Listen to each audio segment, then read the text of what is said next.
Mais uma vez, bom dia a todos, a paz do Senhor Jesus Cristo. Vamos neste momento abrir as nossas Bíblias no livro de Hebreus, na carta aos Hebreus.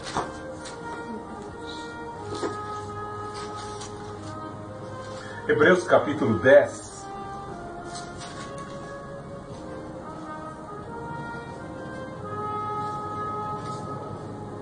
Do verso 26 em diante. Hebreus 10, do 26 em diante. Se continuarmos intencionalmente no pecado, depois de receber o pleno conhecimento da verdade, já não resta mais sacrifício pelos pecados, mas uma terrível expectativa de juízo e um fogo ardente que destruirá os adversários. Quando alguém rejeita a lei de Moisés, morre sem misericórdia, pela palavra de 2 ou 3 testemunhas. Imaginai quanto maior castigo receberá quem insultou o Filho de Deus e tratou com profano o sangue da aliança pelo qual foi santificado, e afrontou o Espírito da graça. Pois conhecemos aquele que disse: minha é a vingança, eu o retribuirei, e outra vez o Senhor julgará o seu povo. Coisa terrível é cair nas mãos do Deus vivo. Porém, lembrai-vos dos primeiros dias em que, depois de seres iluminados, suportastes um grande desafio de sofrimentos. Algumas vezes fostes expostos publicamente a ofensas e perseguições, e outras vezes vos associastes aos que assim foram tratados. Pois não só vos compadecestes dos que estavam nas prisões, mas também aceitastes com alegria o confisco dos próprios bens, sabendo que tendes a posse de algo melhor e permanente. Portanto, não jogueis fora a vossa confiança, ela vos trará uma grande recompensa, porque necessitais de perseverança, para que alcanceis as promessas, depois de haverdes feito a vontade de Deus. Pois aquele que vem virá, dentro em breve não tardará, mas o meu justo viverá da fé. Se recuar, a minha alma não se agradará dele. Nós, porém, não somos dos que recuam para a destruição, mas sim dos que creem para a preservação da vida. Senhor Jesus Cristo, nós te amamos, te adoramos e te engrandecemos. Muito obrigado, Senhor Jesus Cristo, porque o Senhor me comissionou para pregar a tua palavra. Muito obrigado, Senhor Jesus Cristo, por estar na plataforma do YouTube pregando para todo o mundo ouvir a tua palavra, que Jesus Cristo é o Senhor. Eu te agradeço por este privilégio, pela posição, pela região celestial, aonde eu e a remanescente cristã Filadélfia assim estamos instalados. Em nome do Senhor Jesus Cristo, eu suplico a tua unção, a tua bênção sobre a minha vida e os meus sentidos. Usa a minha boca, a minha mente, Pai Santo, para pregar a tua palavra, obedecer a tua comissão. Santifica o meu corpo e a minha vida, meu Deus, para exercer este ministério, em nome do Senhor Jesus. Aos que clamam nesta manhã, aqui na Remanescente, e aí assistindo pelo YouTube, em nome do Senhor Jesus Cristo, que tu concedas os dons, que tu concedas a capacitação, a força e o vigor para pregarem e desempenharem o cristianismo em épocas de dificuldade, seja a época ou a circunstância, quaisquer que forem. Em nome do Senhor Jesus Cristo, Pai, eu te clamo, afugenta todo o mal, afasta toda a iniciativa das trevas, todo o plano do mal, em nome do Senhor Jesus, confiantes na tua palavra de que as portas do inferno não prevalecerão sobre a verdadeira igreja do nosso Senhor e Salvador Jesus Cristo. Te amamos e te adoramos, Senhor Jesus.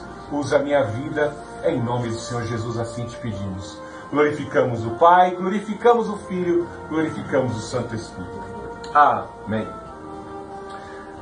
Nos dias de hoje é muito comum, principalmente diante desta pandemia que estamos passando, as pessoas estarem desmotivadas.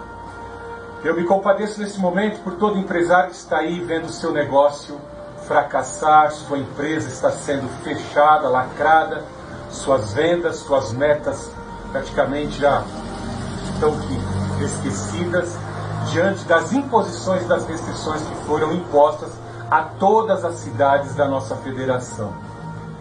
Vamos clamar, neste próximo dia 29, a remanescente cristã Filadélfia estará realinhada ao nosso presidente, também estará realinhada a todos os pastores conservadores para buscarmos a poderosa mão de Deus para atuar diante dessa circunstância, para que a doença da mentira, a peste, o coronga e todo o mal, tudo que tem assolado a nossa nação, venha a ser afastado e afugentado.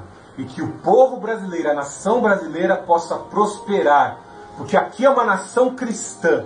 A nossa cultura e os nossos valores são conservadores e cristãos. E nós zelamos pela liberdade que temos em Cristo Jesus para adorar. Portanto, nessa manhã, eu quero que você ouça essa mensagem e você se revigore com este texto, com essa fração da palavra que foi escolhida para chegar aos teus ouvidos, para chegar à tua vida. Creia que o Senhor que atuou na igreja em Jerusalém, no povo de Deus, é a mesma palavra que vem contra a tua vida. Vós ainda não chegaste ao derramamento de sangue, assim disse o escritor de Hebreus. Vós, igreja de Cristo, povo de Deus, povo brasileiro, vocês ainda não chegaram a derramar sangue. Este povo aqui chegou a derramar sangue. Aqui fez-se uma breve descrição de todos os problemas que a igreja estava passando naquela época. O diabo levantou primeiramente os maiorais do judaísmo, saduceus e fariseus, com seus homens bem fortemente armados, perseguiram a igreja de Cristo. Jogaram os apóstolos e muitos dos seguidores do Senhor Jesus nas masmorras, nas prisões. Veja que o escritor de Hebreus dá em detalhes aqui no verso 32. Porém, lembrai-vos dos primeiros dias, no 10:32. Porém, lembrai-vos dos primeiros dias em que, depois de serdes iluminados, suportastes o grande desafio de sofrimentos. Alguns foram expostos, algumas vezes foste expostos publicamente às ofensas e perseguições. Outras vezes vos associastes aos que assim foram tratados, pois não só vos compadecestes dos que estavam nas prisões, mas também aceitastes com alegria o confisco dos próprios bens, sabendo que tendes posse de algo melhor e permanente.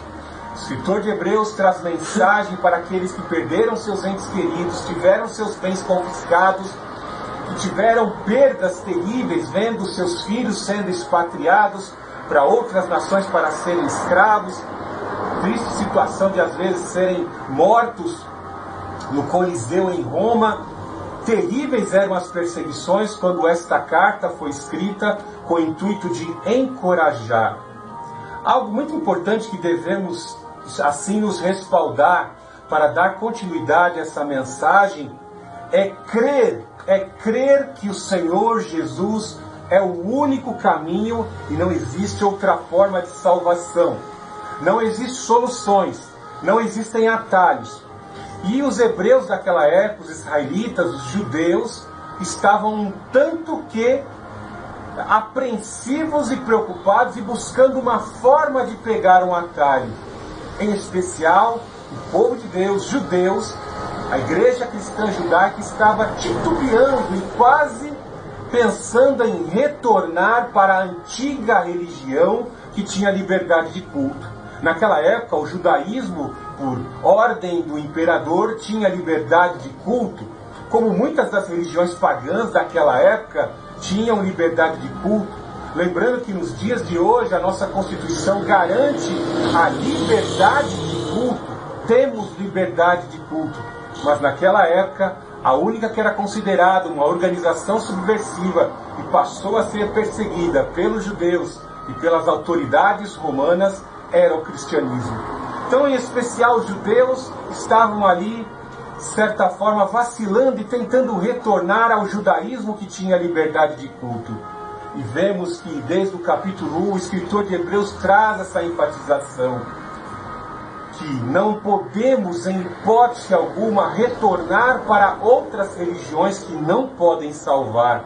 O único fundador de uma religião pessoal e íntima que ressuscitou verdadeiramente dentre os mortos é o cristianismo, é o Senhor Jesus Cristo. Ele ressuscitou dentre os mortos. E somente Ele pode, assim, no seu sangue, oferecer a salvação. É por isso que ele contrasta, desde o primeiro capítulo, a superioridade do Senhor Jesus Cristo com relação aos anjos. O Senhor Jesus criou os anjos e todos os anjos do céu o adorem. O Senhor Jesus é superior a Moisés. Moisés morreu. Moisés foi mediador de uma dispensação, passou 40 dias em consagração no monte para receber a lei, mas ele morreu como todo pecador, até impedido de entrar na terra prometida por conta do pecado das águas de Meribá, quando bateu a segunda vez com ira sobre a rocha com o cajado, e a água trouxe o milagre das águas. Ele foi impedido de entrar por conta do pecado. Então vemos que nós vemos que o Senhor Jesus, Ele é superior em todas as coisas. O que o Senhor Jesus Cristo, pela graça, tem a oferecer é muito maior do que o que a lei poderia oferecer, e principalmente para aqueles que acirradamente, com muito orgulho, tentavam obedecer, que era a lei de Moisés. Ninguém conseguia obedecer a lei de Moisés. O próprio Senhor Jesus Cristo disse: se cresceis em Moisés, crereis em mim, porque de mim escreveu ele. Quem tentar seguir toda a lei e se tropeçar numa cláusula da lei, já está condenado. Louvado seja o nome do Senhor Jesus Cristo. Nós preferimos, como Davi, cair nas mãos do Senhor, né? No verso 31 diz: coisa terrível é cair nas mãos do Deus vivo. Davi nos ensina, né? Quando ele peca, lá em 1 Crônicas 21, no pecado do recenseamento: caiamos nós na mão, caia eu nas mãos do Senhor, mas não caia eu nas mãos do inimigo. Cair nas mãos da lei de Moisés é condenação, porque toda alma que pecar, esta morrerá. Se transgredirmos a lei, não tem como, seremos apedrejados, seremos condenados a juízo perpétuo. Diante dessa situação é que vemos a importância de estarmos em Jesus Cristo como única forma, único caminho para a salvação. No capítulo 10, fazendo um breve resumo, o escritor ele tenta demonstrar que o Senhor Jesus Cristo e a sua obra sacrificial, ela tem um aspecto profético que foi revelado antecipadamente. Desde a primeira revelação a Adão e a Eva, passando por Enoque, passando por Moisés, passando pelos profetas, havia aquele que efetivamente, numa obra sacrificial, ofereceria um sacrifício perfeito para reparar todo o mal implicado à humanidade, e este que implicou é Satanás. Então o Senhor Jesus está revelado nos textos proféticos. Ele vai usar o Salmo 40, aí no 10, verso 5. Por isso, entrando no mundo, ele diz: tu não quiseste sacrifício e oferta, mas me preparaste um corpo. Não te agradaste de holocausto e de ofertas pelo pecado. Então eu disse: estou aqui, no rolo do livro está escrito a meu respeito, para fazer, ó Deus, a tua vontade. Citando o Salmo 40, o Senhor Jesus Cristo é este que veio cumprir essas profecias. É Ele que veio para pisar a cabeça da serpente. É Ele que, num sacrifício pessoal, veja que ele fala no verso 10, 5, tu não quiseste sacrifício e oferta, mas me preparaste um corpo.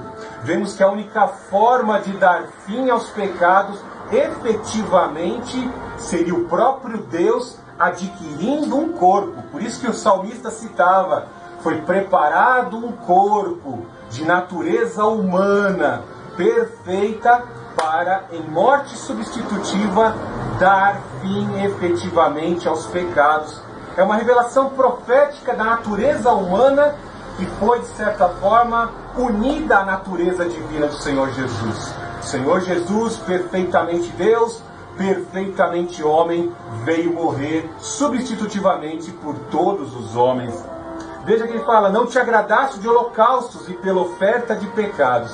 Vemos que a lei de Moisés, especificamente nas leis cerimoniais, holocaustos, sacrifícios pacíficos, sacrifícios expiatórios exigiam que um animal inocente morresse no lugar daquele pecador que queria se aproximar de Deus arrependidamente. Um animal era oferecido. Mas até quando isso permaneceria? Animais morrendo por um homem pecador. Não que Deus não perdoasse na dispensação da lei. Deus perdoou o adultério de Davi. Mas sangue de touros, sangue de animais não podem purificar o homem de seu pecado. Então entendemos que esses sacrifícios de holocausto que Deus assim não se agradou, era uma espécie de preparação. Obediência quero e não sacrifício, assim disse o profeta e juiz Samuel. Deus se alegra com o coração contrito de Abraão quando adorou. Se alegrou com o coração contrito de Jó, que todas as manhãs oferecia holocausto. Se agradou com o sacrifício de holocausto de Davi quando pecou arrependidamente. Ali ofereceu holocausto no monte onde foi construído o templo do Senhor, o templo de Salomão.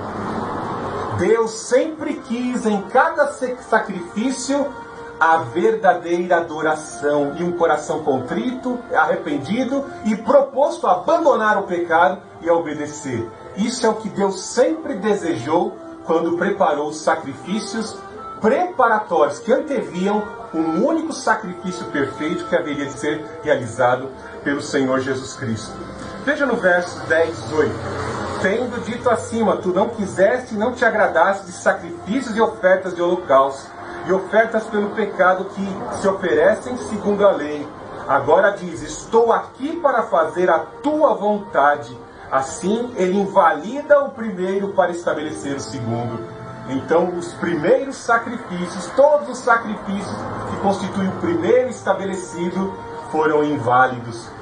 Valeu somente a intenção, mas o que verdadeiramente estabelece efetivamente a purificação dos pecados é o segundo. No verso 10, e nessa vontade que fomos santificados pela oferta de Jesus Cristo, feita de uma vez por todas. Um único sacrifício no cristianismo é capaz de purificar o homem de todo pecado. Um único sacrifício perfeito do próprio Deus encarnado é o único caminho para alcançar a salvação. Quão terrível é, os judeus não puderam compreender as Escrituras. Os judeus, até os dias de hoje, rejeitam ao Senhor Jesus Cristo como o único e suficiente Salvador. E o pior de tudo é que, se não aceitarem, pelo tempo que está estabelecido pelo Senhor, poderão perder a salvação.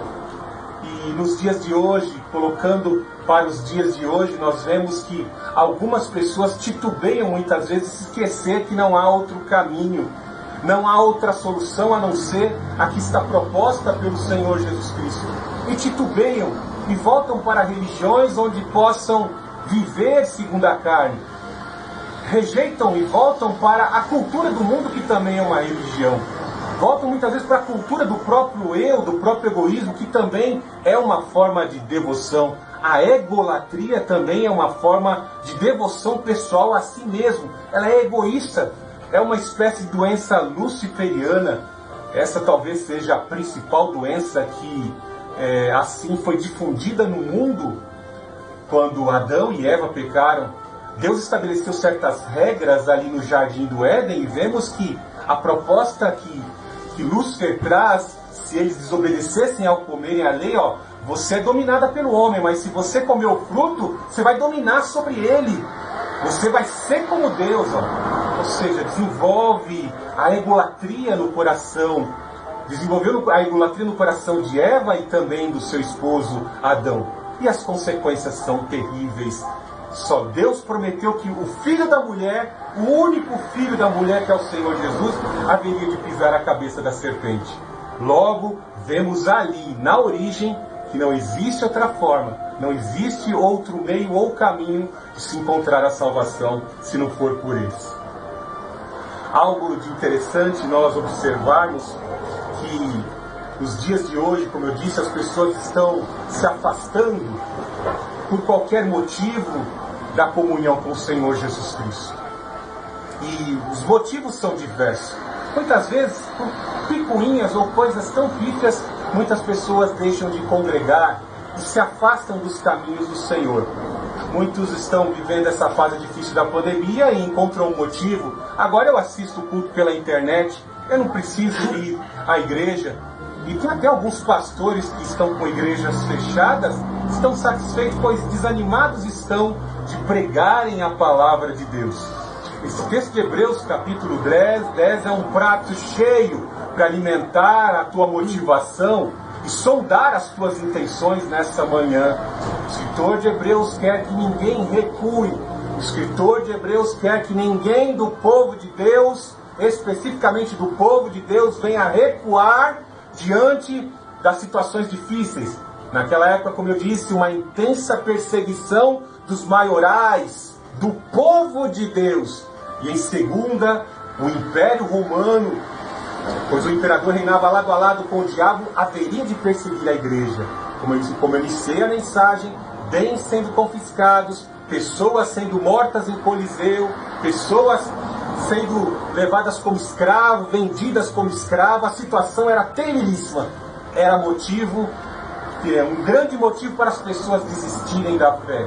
O escritor de Hebreus estimula a que eles mantenham as suas congregações, mantenham a sua prática congregacional. Como está dito aí no capítulo 10, nós devemos manter a nossa atividade congregacional, manter a união com os nossos irmãos. E aí eu pergunto para a tua vida, tá bom o jogo do jeito que está? Do jeito que a grande mídia, o entretenimento e as imposições restritivas assim têm determinado sobre a igreja? Tá bom para você? Como eu disse para alguns, está sendo algo um tanto que interessante manter-se afastado do culto e da adoração. Quão terrível é outros que caem na condição de muitas vezes por seus pecados, pelo cansaço de viver uma vida em santidade, pelo cansaço e a desmotivação de buscar na palavra a força e o revigoramento para poderem se manter firmes diante de Deus em santidade. Situação difícil, né? O Evangelho nos traz uma proposta de uma libertação em Cristo Jesus para sermos assim salvos, e muitas pessoas não conseguem entender que para vivermos uma vida de liberdade em Cristo Jesus, não podemos em hipótese alguma ser escravo das coisas dessa terra. Escravos do dinheiro, ou escravos do corpo, do que o corpo tem vontade de fazer, de qualquer vício, escravos da ostentação, escravos de um tempo de manutenção somente daquilo que se tem como ostentação, de orgulho e de riqueza. Então muitas pessoas estão nessas condições e não conseguem vivenciar o cristianismo. Tem pessoas que estão nessa situação de ter perdido os seus bens e estão incontroláveis. Porque uma coisa é bem certa, onde está o seu coração, está o seu tesouro. Onde está o seu tesouro, muitas vezes está o seu coração. É hora de você fazer uma introspecção da sua própria vida e ver aonde verdadeiramente está o seu tesouro. Que às vezes esse apego obcecado por certos bens dessa terra, por posição que se exerce, a obsessão que se tem de ficar olhando no espelho, se auto-venerando, venerando sua posição, venerando suas curtidas quando você posta uma foto no Facebook ou lá no seu Instagram. Vejamos que coisas pequenas e pífias muitas vezes as pessoas estão buscando, e que se eu falasse do jeito que eu estou falando aqui, lá no culto, talvez eu seria até linchado, porque não aceitariam uma palavra como essa. Estamos vivendo épocas difíceis e nós temos que olhar primeiramente para a nossa miséria espiritual, porque às vezes nessa condição em que estamos, tá bom, vamos levando, vamos empurrando com a barriga, as pessoas estão muito distantes de Deus. O mal vem com o intuito de dispersar. Quando o mal acometeu ao Senhor Jesus ali no Getsêmani, isso foi revelado, e o pastor será ferido e as ovelhas ficarão dispersas. Se prendem aqueles que estão muito motivados, alguns ficam desmotivados. Estamos sem líder, vamos parar com esse negócio, senão nós vamos morrer também. Outros mais motivados, não, eu quero dar continuidade a essa grande obra que o Senhor Jesus Cristo colocou não só para o líder que morreu, mas para nós como Igreja de Cristo, de continuarmos difundindo e testemunhando a palavra de Deus e pregando a sua palavra. Pedro, agora cheio do poder do Espírito Santo, no Pentecoste, disse: convém mais obedecer a Deus do que a homens. Então eles não estavam mais importando que as autoridades ali, fariseus, saduceus, herodianos, que eram os pelegos dos romanos, tinham determinado que o cristianismo não poderia existir. Convém mais obedecer a Deus. E a voz de Deus é que nós tínhamos que adorar de agora em diante o Senhor Jesus Cristo. Ele é o cabeça da igreja. E houve o Pentecoste. E a igreja foi instituída. Louvado seja o nome do Senhor Jesus Cristo. Pedro nos ensina algo maravilhoso ali. O Senhor Jesus, o Espírito que motivou a Pedro no capítulo 1 de Atos, nos mostra o que verdadeiramente precisamos. Precisamos do poder de Deus. Por que muitas pessoas estão se desmotivando? Por que muitas pessoas às vezes estão parando no meio do caminho? Estão parando no meio do caminho porque não sabem usufruir da palavra de Deus para estar, de certa forma, no processo do caminho, da caminhada com o Senhor Jesus Cristo, fazendo a devida manutenção. É como se uma pessoa tentasse sair de casa com o objetivo de chegar a uma cidade. Estou me lembrando aqui do diácono da igreja, Messias, que foi lá para Minas Gerais, né? A devida manutenção que tem que ser feita no carro, que o Messias fez no carro, para poder chegar ao objetivo dele. Para chegar ao destino, houve uma necessidade de se fazer a devida manutenção para que os pneus não deixassem ele no meio da viagem, o fluido de freio não deixasse ele num certo percurso da viagem, nem proporcionasse nenhum acidente de frenagem. Vemos que a manutenção é essencial. E como a gente pretende chegar a Canaã Celestial, a Nova Jerusalém, se não fazemos essa manutenção preventiva das nossas vidas, essa manutenção diária? Você vai sair para trabalhar amanhã, os que podem sair para trabalhar amanhã, vão lá enfrentar pressão, cobrança, atingimento de metas, vão às vezes lidar com pessoas que são hostis, agressivas, de outros credos religiosos, e existem muitas vezes desconfortos no ambiente de trabalho. E às vezes você chega em casa, é ferida. Você chega em casa depois de uma batalha, você está cheio de marcas, de perfurações na pele, setas, cortes. As pessoas te cortam com a espada da língua, te cortam com os olhos do sentimento de inveja, lança seta de inveja, para que você não amanheça vivo no próximo dia de guerra. Se você não tiver a palavra de Deus, como é que você vai fazer esses reparos na tua vida? Como é que você pretende chegar lá no seu objetivo sem fazer a manutenção no sangue de Cristo, no poder do Espírito Santo? Sem mim nada podeis fazer. Sem contar a questão do pecado, que às vezes você toma a ceia no domingo, aí vai para o ambiente de trabalho na segunda e lá comete um pecado, desde um pequeno palavrão ou grande palavrão a qualquer outras coisas que fazem você a entristecer o Espírito Santo. Você sabe muito bem que quando você pecou, o pecado impede você de agradar a Deus, se ele não for confessado e abandonado. Então você precisa do sangue do Senhor Jesus. É por isso que o escritor de Hebreus está falando no capítulo 10, ele inicia falando isso. Aí não adianta você tentar, como os judeus faziam, compensar o pecado praticado com prática de boas obras. Ninguém será justificado, tornado justo por meio das boas obras da lei, mas sim pela fé mediante Cristo. E aí você está avançando, você está sendo bombardeado, você sofre a pressão dos inimigos no ambiente de trabalho, e aí o diabo vê que você é forte em Cristo, você se banha pela fé no sangue de Cristo, você busca o poder do Espírito Santo. Aí no momento em que você tira o capacete no meio da batalha, lá vem o inimigo lançar dúvida. Olha que o fulano está olhando cruzado para você, hein? O fulano lá ainda se lembra daquele mal. Eu bem sei o que você fez a semana passada. O diabo lança assim, por meio da boca de alguém, às vezes até de um irmão Como Pedro, que tentou Jesus a não ir para a obra da cruz do Calvário, né? O inimigo vem ali e lança: olha que eu sei o que você fez, viu? Eu sei o que você fez a semana passada.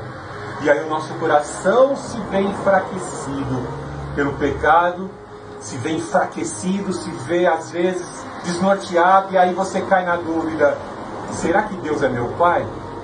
Será que eu continuo sendo filho? Lembrou da mensagem de domingo passado, né? O diabo chega para Jesus no deserto e diz: seu pai? Você tem certeza que ele é seu pai?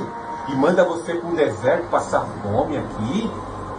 Aí a palavra de Deus vem para o teu coração. Veja no 10, 15.